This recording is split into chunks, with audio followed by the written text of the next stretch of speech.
بسم اللہ الرحمن الرحیم۔ معزز والدین، اساتذہ کرام اور پیارے بچوں، السلام علیکم۔ سبق شروع کرنے سے پہلے چند ہدایات برائے اساتذہ اور والدین کے لیے۔ سبق شروع کرنے سے پہلے اس بات کا تعین کر لیں کہ آیا جو سبق آپ بچے کو پڑھا رہے ہیں حاصلات تعلم کے عین مطابق ہے یا نہیں۔ اس سبق کی تکمیل کے بعد طلبہ اس قابل ہو جائیں گے کہ وہ اردو زبان میں حروف تہجی کے اسوات ادا کر سکیں، حروف تہجی کے اشکال درست بناوٹ سے لکھ سکیں، ہلکی اور بھاری آوازوں میں فرق کر سکیں، مثلاً بے اور بھے اور تے اور تھے۔ اہم ہدایت برائے اساتذہ: بچوں کو دھ اور ڈا کی اصوات کی پہچان کروائیں۔ ڈھ کی آواز پر خاص توجہ دیں تاکہ یہ ڈ نہ سمجھی جائے۔ ڈھ ڈال ڈال کی آواز نہ سمجھی جائے، جبکہ اس کو ہے کے ساتھ ملا کے پڑھا جائے تو وہ ڈھ کی آواز دے، ٹھیک ہے؟ بچوں کی حوصلہ افزائی کریں تاکہ وہ ان حروف کو توجہ سے پڑھیں اور ان سے الفاظ بھی بنا سکیں۔ جی تو پیارے بچوں، اب ہم آتے ہیں اپنے سبق کی طرف۔ آج ہم پڑھیں گے اپنی اردو کی کتاب کا سبق نمبر 13۔ کون سا؟ سبق نمبر 13، 1 اور 3 13، اور یہ ہماری کتاب کے صفحہ نمبر پر ہے 2 اور 4 24، صفحہ نمبر 24۔ آپ سب لوگ مجھے کتاب کھول کے یہ سبق نکال کر دکھائیں۔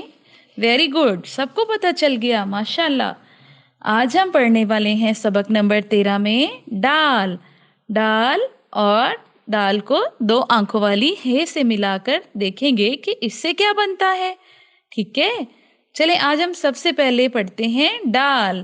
ڈال، ڈال کے اوپر چھوٹی سی توئی دال بنائیں گے، دال کے اوپر چھوٹی سی توئی بنا دیں گے تو وہ بن جائے گا ڈال۔ ڈال سے بنتا ہے ڈبہ، ڈال سے بنتا ہے ڈبہ۔ ڈبہ ہوتا ہے نا، ڈبے میں ہم چیزیں رکھتے ہیں، اکثر بکس رکھ دیتے ہیں، اپنے گھر کی کوئی چیز جو ہم نے یوز نہیں کرنی ہوتی زیادہ اس کو ہم اس ڈبے میں بند کر کے سیو کر دیتے ہیں، یہ ہے ڈال ڈبہ۔ پھر ڈال ڈول۔ ڈال ڈول، یہ ڈول ہوتا ہے، اس میں نا دودھ رکھتے ہوتے ہیں، ٹھیک ہے؟ یہ بھی ایک ڈبہ ہی ہوتا ہے، ڈبے کے جیسا ہی ہوتا ہے نا، جگ کے جیسا ہوتا ہے، اس کو بولتے ہیں ڈال ڈول، ٹھیک ہے؟ یہ ہوتا ہے ڈول۔ ڈال ڈبہ، ڈال ڈول۔ ارے واہ، یہ تو ڈال لکھنا بہت ہی آسان ہے۔ ہم نے کل دال لکھا تھا، پہلے ہم دال ہی لکھیں گے، اوپر چھوٹی سی توئے بنا دیں گے تو یہ بن جائے گا ڈال۔ اب آپ سب لوگ اس کی پریکٹس کرو، ڈال ڈال ڈال ڈال۔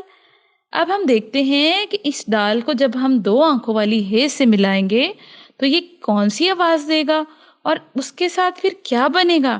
ڈال کو اب جب 2 آنکھوں والی ہے سے ملائیں گے تو بنے گا ڈھ۔ ڈھ کی آواز دے گا تو ڈھ۔ ڈھ سے کیا بنتا ہے؟ او یس، ڈھ سے تو ڈھول بنتا ہے۔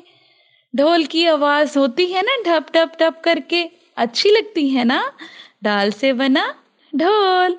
ڈال ڈھ ڈھکن، ڈال سے تو ڈھکن بھی بنتا ہے۔ یہ آپ کی بوتل کی یہ جو کیپ ہے نا، اس کو کہتے ہیں ڈھکن۔ ڈال ڈھکن، جو اوپر سے ہم بند کر دیتے ہیں، ہماری چیز سیف رہتی ہے، کہتے ہیں ڈال ڈھکن۔ آج ہم نے پڑھا ڈال ڈھول، ڈال ڈھکن، ڈال ڈبہ، ڈال ڈول۔ اب ہم دیکھتے ہیں کہ یہ ڈال ہے کیسے لکھیں گے۔ ارے ہاں، یہ تو ڈال ہم نے ابھی بھی لکھا تھا، اس کے آگے ہم یہ 2 آنکھوں والی ہے لکھ دیں گے تو یہ ڈھ بن جائے گا۔ ڈال ہے ڈھ، ڈال ہے ڈھ، ڈال ہے ڈھ۔ دیکھا کتنی آسانی سے آپ لوگ لکھنا سیکھ رہے ہو، بولنا بھی سیکھ رہے ہو اور یاد بھی کر رہے ہو۔ آپ سب تو بہت اچھے بچے ہو۔ میں امید کرتی ہوں کہ آپ روز اپنا سبق ایسے ہی یاد کرو گے اور اچھے بچے بن کے رہو گے، ماشاءاللہ۔ جزاک اللہ۔ اب ملتے ہیں ہم اگلے پروگرام میں ایک نئے اور انٹرسٹنگ سبق کے ساتھ، تب تک کے لیے اللہ حافظ۔